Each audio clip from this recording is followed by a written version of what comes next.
One of the questions I ask all my students is, what's more important, to be inspired or motivated or self-disciplined? Most kids say inspired or motivated, and I tell them no. You're only inspired or motivated for a moment. And here's what I mean by this. When kids are inspired by a good movie, let's say, about a person working through a real adversarial situation and improving, and they feel great. But you know, we have 20,000 thoughts a day.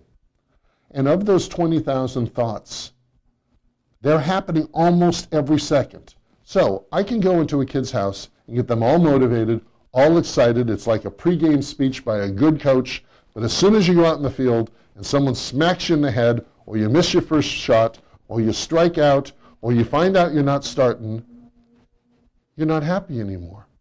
What I want kids to understand is self-discipline is much more important. And here's why. If you have 20,000 thoughts a day, you're having 20,000 feelings a day. And every time something bad happens, in other words, you come home, you're ready to do your homework, and you're all fired up. And then you get a text from your girlfriend and you found out that she's dumping you today. That's not a good thing that happens. You're sad. But if you don't do your homework, you're not going to be ready for school tomorrow.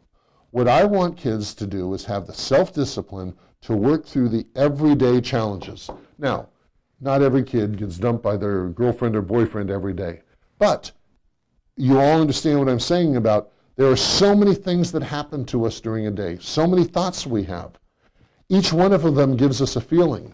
But if you are going up 1 minute and you're feeling down the next minute and up and down, and you're reacting to each one of those feelings, you're not going to be successful.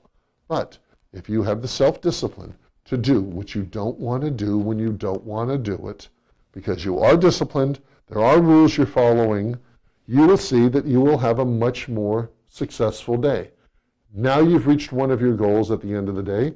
The next day you can move forward. So, motivation, inspiration, those are wonderful feelings. We all like them. But the most important thing is to learn self-discipline.